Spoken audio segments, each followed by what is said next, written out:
Бусад алуурчид элгэн хүшиг шахан чангаар хөхрөлдөв. Тэдний хувьд энэ бол зүгээр л утга учиргүй тонгололт өөрийгөө юу гэж бодсон юм бэ гэмээр бацааны томорч буй хэрэг байлаа. Харин ч эсрэгээр харих замаа мартаж ухаана балартал нь нүдэж өгнө хэмээн загнацгав. Гэвч тэдний дунд ганцаараа энэж чадаагүй нэгэн байсан захирал жам байв. Тэрээр юу ч хийж чадалгүй таг хүчиж орхичээ.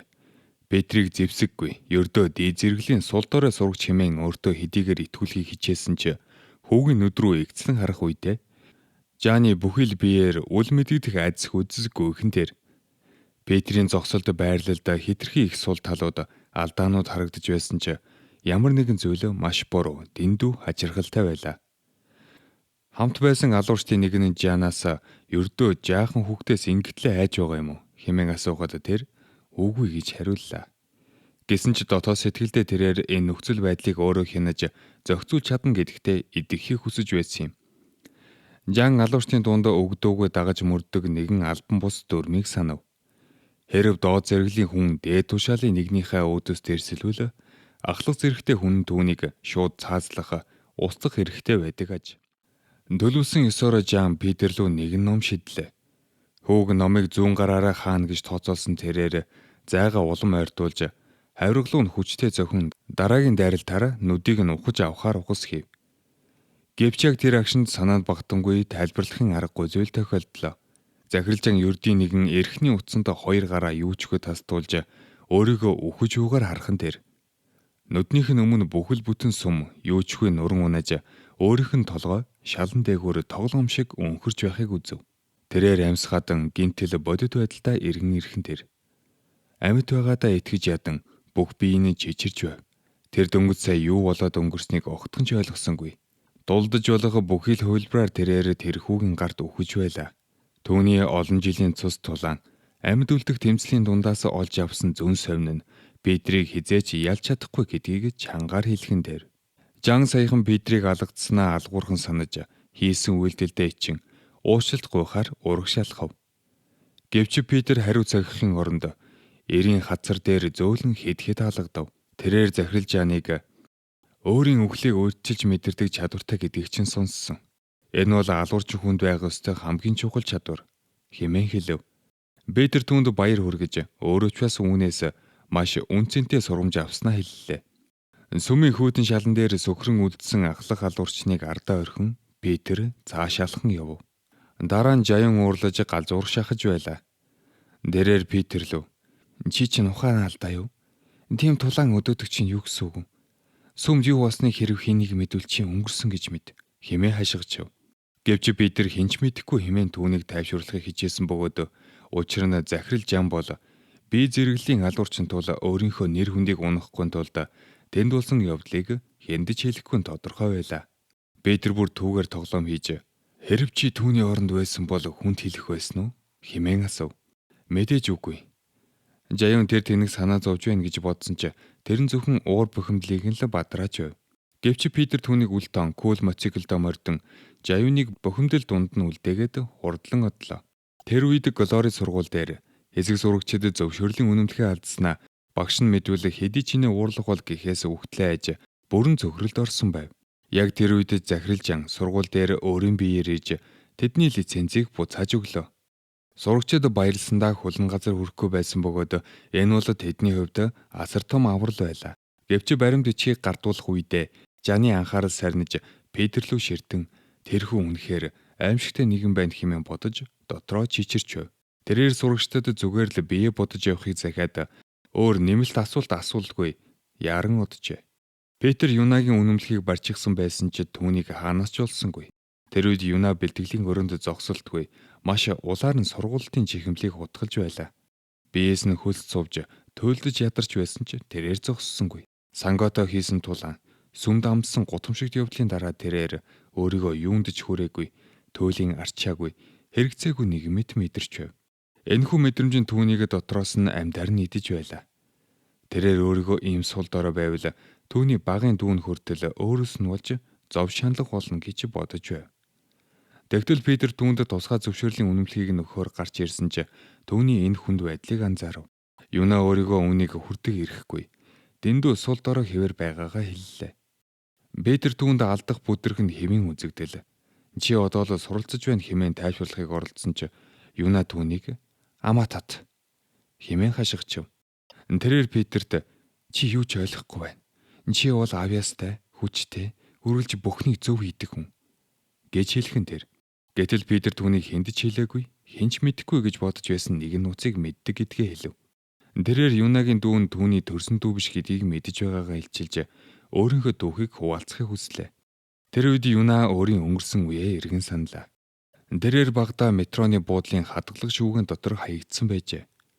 Дүүнд хизээч гэр бүл, найз нөхөд гэж байсангүй. Элэгсэг дотн байдал хайр халамж гэдгийг огт мэддэггүй маш хатуу ширэн, өршөөлгүй асамжийн газарт өссөн аж.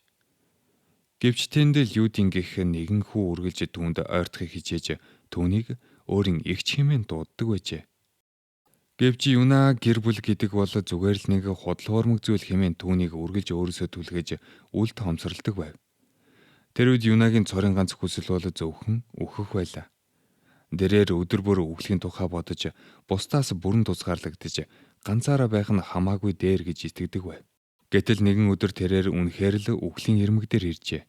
Юна маш их цус алдсан бөгөөд хангамж нөөц муутай асрамжийн газрын түүнийг зүгээр л тавиад туучхыг.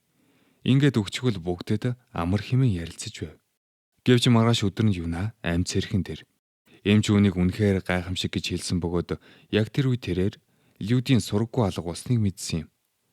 Түүнийг яг л сүүдэр шигэн дагдаг байсан өнөөхөө хаашаа ч юм алга болжээ.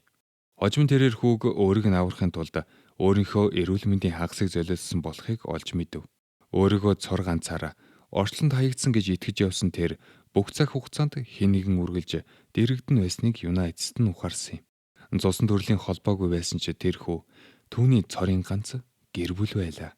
Үүнийг мэдсэн даруйда Юна эмнэлгийн хонгилд эмчийг гүйцэж очиод тэр хүүг зүгээр л орхиж болохгүйг түүний төлөө бүхнийг хийхийг гуйн уйлхан тэр. Өөрөө одоо зүгээр л болсон тул ажил хийж мөнгө олж эмчилгээнийхэн зарлыг хэдэж байсан хамаагүй төлнө гэдгээ хэллээ. Учир нь тэр бол Людиний эгч. Яг тэр агшинд Юна амьд явах анхны бөгөөд жинхэнэ шатхаанаа олсон юм. Хүү түүний төрсөн дүү биш байх нь өрөөл бусд нь юу гэж бодох нь түнд огт хамаагүй байлаа. Дүүгээ аврахын тулд тэр юу ч хийхэд бэлэн байсан юм. Петр түүний хувийн дэндүү нандин орон зай руу хэтэрхий гүн өнгөсөндөө хөлцөлөчв. Тэгээд Юнаг бэлтгэлээ үргэлжлүүлэх хэмээн цааш эргэж алхтал Юна түүний гараас шидэмгийн нүдээр зуран авлаа. Тэрээр Петрийг өөрийн мэдэх хамгийн хүчрэх хүн гэдгийг хэлээд өөрийг нь ч бас хүчрэх болоход туслаач хэмээн бараг л гуйх шахан асуув. Гэвч тэр үедээ тэрээр юу хийж байгаа гинт ухаарч эцсэндээ хацар нуулааж хэлсэн үгээ яран засав. Миний хэлэх гэсэн санаал чи миний багш болж чадах уу хэмээн асуух байсан юм гэлээ. Петр хөнгөн инээмсэглэж хүмүүс ихэвчлэн ингэж тусламж гуйдаг гэж юу хэмээн цаашлуулав. Юна байлыг засахыг хичээн өөрийгөө хэр зэрэг чин сэтгэлээс гуйх ёстойг асууснаа удалгүй. За хамаагүй хэрэг дургүй байл гэж хэлхэн тэр. Гэвч Петр түүнийг үндэ өөрийн шав болгон авахар хэдийн тунгааж байснаа хэллээ. Юна мэл гайхаж энэ үнэн үү хэмээн лавлав. Петр ч үнэн гэж хариулснаар түүний анхны хичээл зааварчилгаа эхэлсэн юм. Петр шууд л чи сул дор би бэлтрийг хөгжил муутай амархан айдаг дээрээс нь алуурч хүнд баймгүй дэндүү тогтургүй муухай ааштай. Довчхондоо бол байж болох бүх муу чанар чамд байна хэмээн дурдхан тэр. Юна гайхаж уучраа олохгүй. Тэгэхэд чи яагаад миний төлөө үүнийг хийж байгаа юм бэ гэж асуухад Петр хариуд нь чамд алуурчин болоход асар хязгаарлалт сул тал байгаа ч бусдаас гоцхойд ялгарх нэгэн давуу тал бий. Чиний хараа үнэхээр гайхалтай. Энэ мэрэгжилд яг тохирохнууд гэж хэлхэн тэр. Сөмд сангуудад тулдаж байх үед тэдний анх уулзсан тэр мөчөөс л Петр түүний энэ чадварыг анзаарсан аж. Юнагийн нүд үргэлж сонор сэрэмжтэй байж эрхэн тойрны бүх зүйлийг нарийн ажилдаг төдөөгүй маш хурдтай өчүүхэн төдий хөдөлгөөнийг ч алдалгүй бүртгэж авдаг байв. Петр үргэлжлүүлэн сайн бейсболын тоглогчид тэр тундаа үргэлж хоомран хийдэг шилдэгүүд агаарт нисэж буй бөмбөгний чиглэлийг нэг үрчлэн харж чаддаг. Харин чиний хараа тэдгэр тоглогчдоос ч хавьгүй илүү наривчлалтай хэмээн баттай хэлв. Энэхүү магтаалж Юнагийн хацар улаасан ч Петр яриагаа зогсоосонгүй. Тэрээр үргэлжлүүлэн Чамд байгаа байгалийн бүх сүл тал хязгаарлалтыг даван туулж чадах чиний тэрхүү гойд харааг өвхлийн зэвсэг болгон хувиргах нэгэн тусгай зэвсэг бий. Гэд Юна руу жижигхэн зэвсэг шидэж өгөв. Петр үүний тусламжтайгаар чи эцэст нь жинхэнэ алуурчин болж чадна гэж хэллээ. Тэр үед Жэй болон хон хоёр хийсэн ажлынхаа хөлсийг авчихсан баяр хөөртэй тэмдэглэж байв. Мөнгөний үнэр тэднийг үнэхээр хөөргөж байлаа. Тэд Петрийг дэлхийн хамгийн баян хүн байх, магадгүй яг одоо тансаг зэрэглэлийн даруулт онгоц дээр амарч байгаа биз хэмээн хошигнож байв. Харин Петр өөрийн хувьд цаг үе үнэхээр өөрчлөгдсөнийг бодож суулаа. Одоо үед дээд зэрэглэлийн ангуучид хүртэл 1 саяыг олдог болсон гайхалтай хэрэг байв. Түүний үед ийм зүйл байсангүй. Тэгээд тэр ах トゥ хоёроос Юна хаана байгааг асуув. Жэй Юнаг цагийн ажилдаа явсан. Ихэвчлэн мөнгө цуглуулгын тулд 2-7 хоног орчим ажилдаг бөгөөд яг одоо хаана ихтэй цэвэрлэгээ хийж байгаа байх гэж хэллээ. Үүндээ Юнагийн хийдэг ажил нь алуурчдын дараах хэргийн газрыг цэвэрлэх, өөрөөр хэлбэл цус, цогцос, бохирлыг арилгах ажил байв.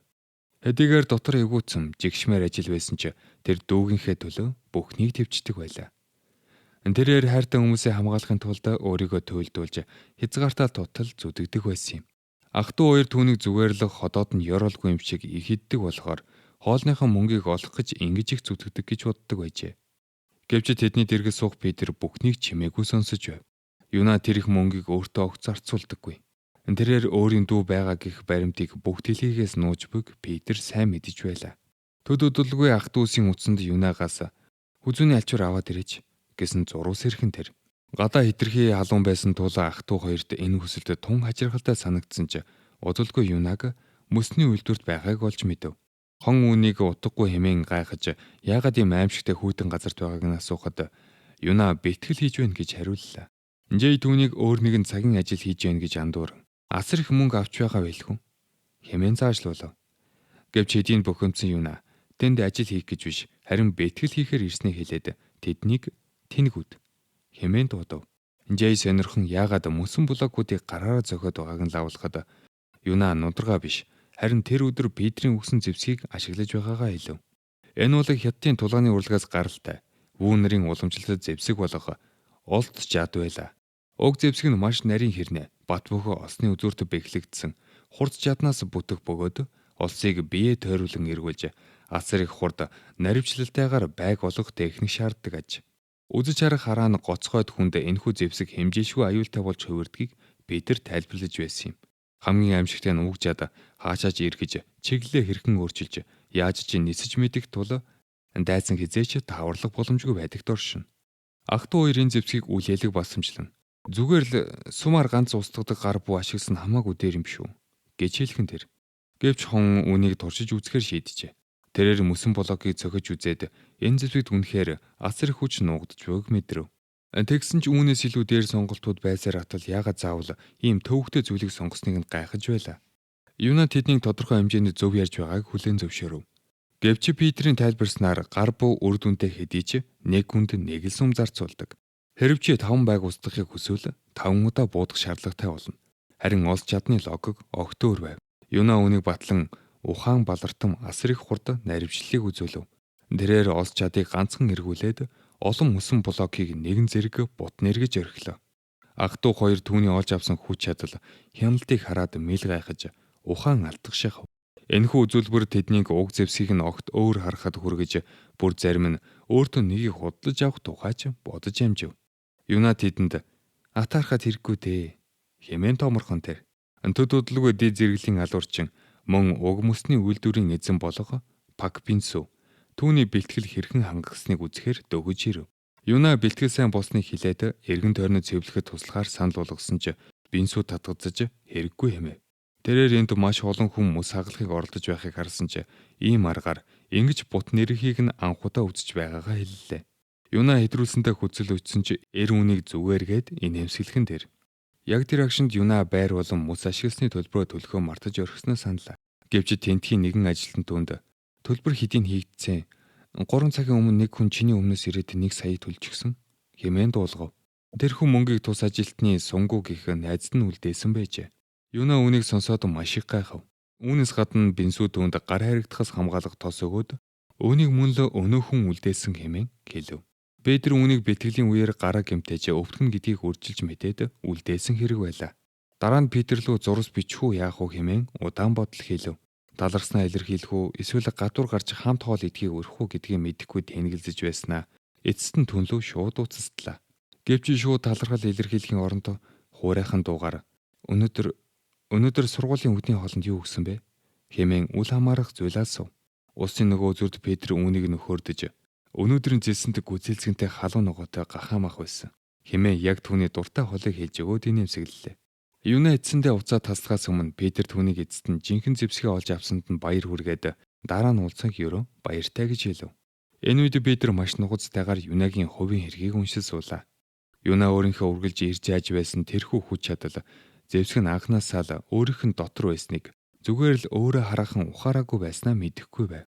Дүүний хувийн хэрэг дээрх нэгэн тусгай тэмдэглэлд тэрээр өмнө нь уран сайхны гимнастикаар хичээлж байсан бөгөөд энэ нь олс улам биеийн нарийн хөдөлгөөнийг шаарддаг хэмээн бичсэн байв. Энэ түүнийг уг зэвсгийг эзэмшихэд яг таг тохирох цорын ганц хүн гэдгийг баталж байсан бөгөөд Петр үүнийг анхнаасаа л мэдэж байсан юм. Яг үүнтэй зэрэгцсэн Глоригийн өдөрдөг шоронд алуурчин Санго асар том аллаг үлдэж байлаа. Тэрээр хүмүүсийн хоолойг хэрчиж ямар ч ялгуургүйгээр устгаж байв. Энэхүү эмх замбраагүй байдал цусан талаа дундаас нэгэн эдсийн хүн гарч ирв. Уг алгыг зэгсэн харцаараа зогсоолоо. Тэрээр би зэрэглэлийн алуурчид бол зүгээр л хэрэгцээг новшнууд. Эсээ зэрэглийнхэн бүрч доор. Паг Санго шиг зэрэглэлийн алуурчныг дарахын тулд жинхэнэ элч хэрэгтэй хэмээн тэмдэглэв.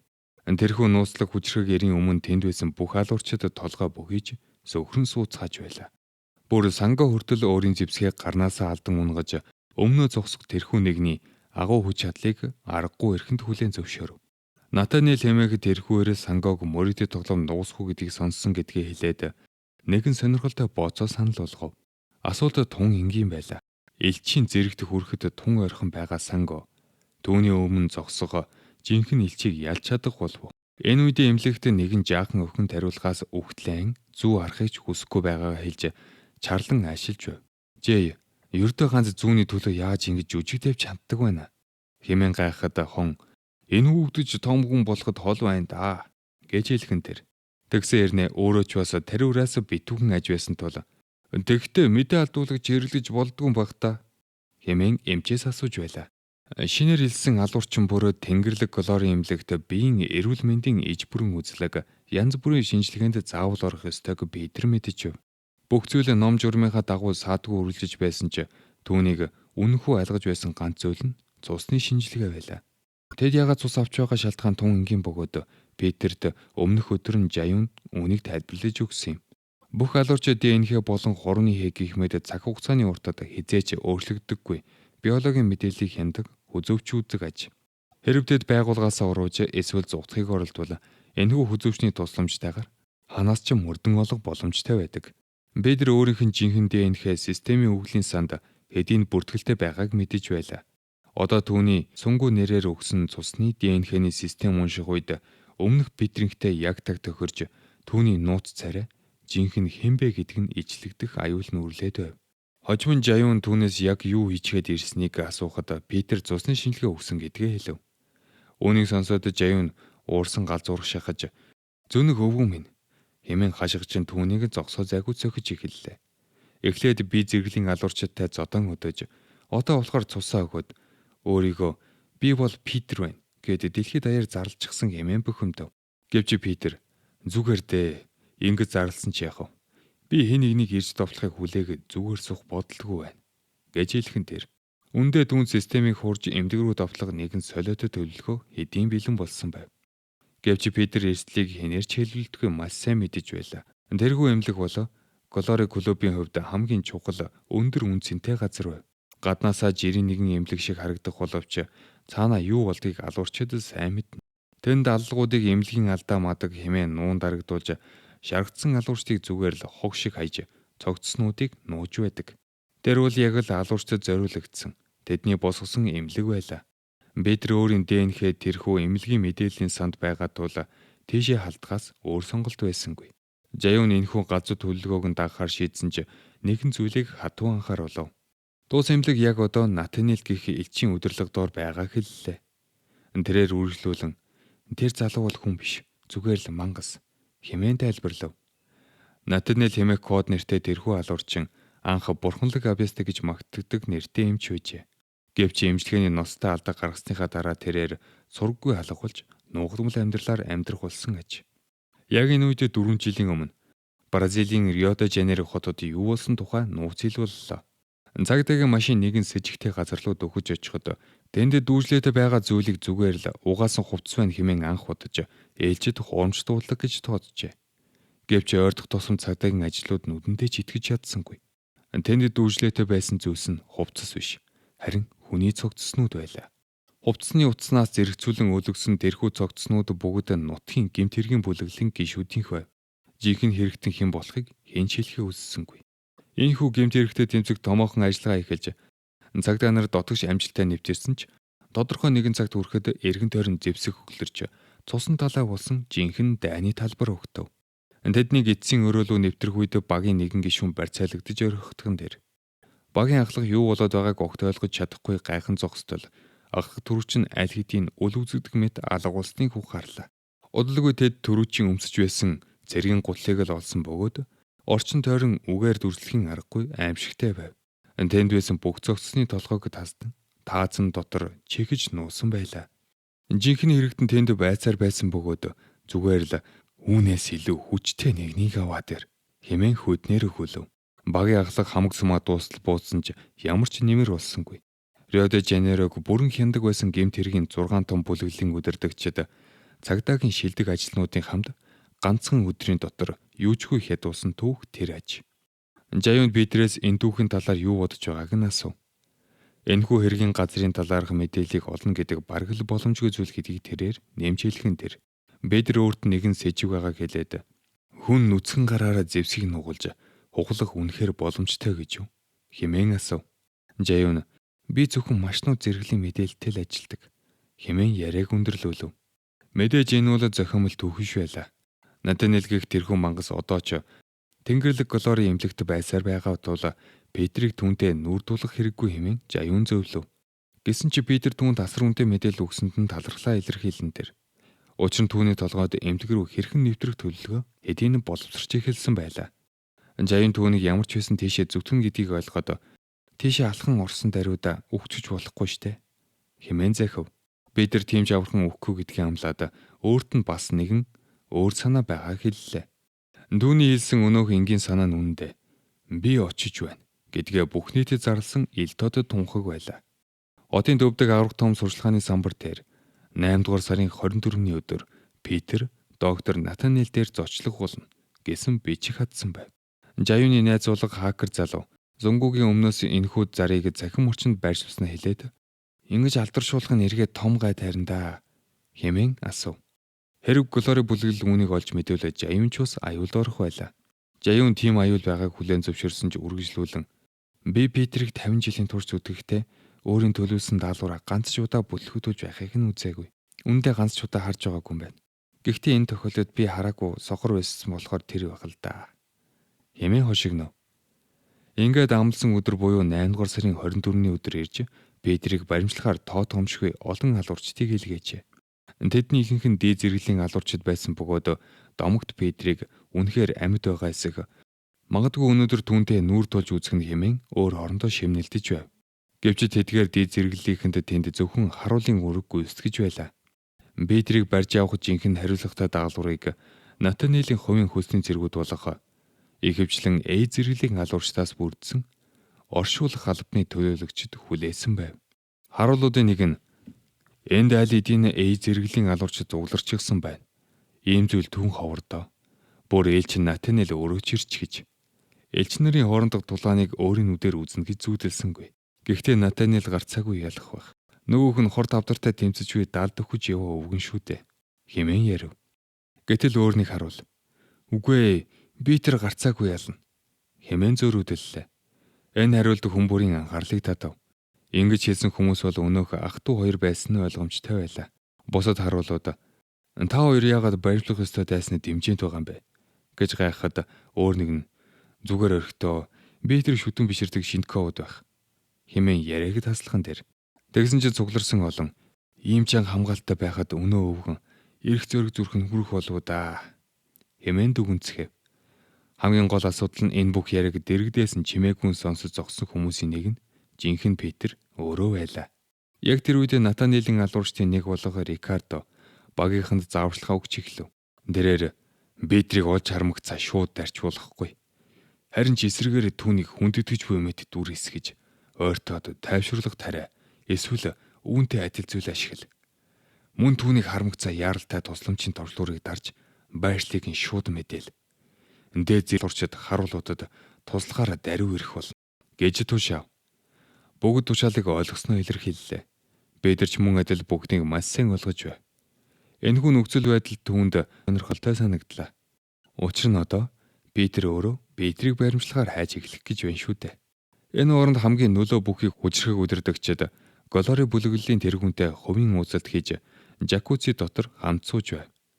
Өвгдийн нэг нь бид Петрийг өдөж хатгаж игэлсэн тэр цагаас хойш миний сэтгэл зовж байна. Хэрв тэр бидний бүх нууцыг дийлэхээр шийдвэл яана? Хэмээн эмэв. Өөр нэг нь Жо Юнан Петр ямар агуу гэдгийг сайн мэднэ гэж нэмж хэлв. Ингээд ахмадуудын нэг нь Голоригийн босс хандан энэ асуудлыг улам томорхоос өмнө өнөө өвгнийг даруйхан шийдвэл хэмээн шаардлаа. Босс тэднээс хүчил өчөж би түүнд тэмчиг анхаарлахгүй байж. Харин одооноос энэ асуудалд бүх анхаарлаа хандуулах болно. Энэ газрын зошимтгой байдал биднийг хаана байгааг нь мартуулсан бололтой гэж хэлээд гинт тусаж өөрөөс нь асуулт асууж шаардлага тавьсан өнөөхөө өвгнийг шууд боож алж өргөх нь тэрээр үхэж буйрд хандан армийн ерөнхий штабын даргын хувьд чи нөхцөл байдлыг илүү дээр дүгнэх ёстой байсан юм. Чи хэдийн цэргийн албанаас халагдсан байх ёстой хүн шүү дээ. Чи намайг тэнэг гэж бодоо юу? Хэмээн хүйтнэр шивнэв. Босс үргэлжлүүлэн би энэ мөчийг үнэхээр телсэн ядан хүлээж байлаа. Миний эцгийн бүтээсэн шилдэг бүтээл болох Петр. Миний өөрийн гараар бүтээсэн сууд ухаантныг ялж чадах уу? Эсвэл үгүй юу гэдгийг харахыг би маш их хүсэж байна. Гэж хэллээ. Тэр үед жинхэнэ Петр эмнэлэг дотор нэгэн хүний үзөөг мөшгөж байсан ч түүнийг алсангүй. Энэ бол ердөөл барай засал байлаа. Өнөөх ажилтан Петрийн үйлчлэгийг бишрэн магтаж үнэхээр гайхалтай байна. Чи үнийг хизээ сураавэ. Ийм залуу хэрний эмчиг маш сайн хийж байна шүү. Гэж хэлхэн тэр. Петр энэ боломжийг ашиглан та эмнэлэгт нааг хөнөөл гих эмчиг мэдэх үү? Хэмээн асуув. Тэр хүн амьдралдаа хизээж эмнэр сонсож байгаагүй гэж хариуллаа. Яг тэр мөчид Петр Натаниэлийг заавал олж узах хэрэгтэйг бүрэн ухаарсан юм. Мөн түүний хайж байсан нааг хөнөөл гих хуучин нэр дүр төрөх аль хэдийн үгүй болсныг ойлгов. Тэр хүн өнгөрсөн хугацаанд хинч байсан хамаагүй. Одоо тэрхүү түүхэн бүрмөсөн арчигджээ. Гэвч Петр нэг зүйлд тун итгэлтэй байлаа. Элчин Натаниэл яг одоо эмнэлэг дотор байгаа. Энэхүү дэмсэл нь хэн төрүүлж нөгөөгөө олсон ялагч болдог. Жинхэнэ үхлийн нуугдаж тоглох тоглоом болон хувирлаа. Энэ үрээд бичлэг маань өндөрлөлөө. Та бүхэн суугаад дэмжих хүсвэл лайк болон subscribe дараарай. Ингээд өдрийг сайхан өнгөрүүлээрэй. Баяртай баярлалаа.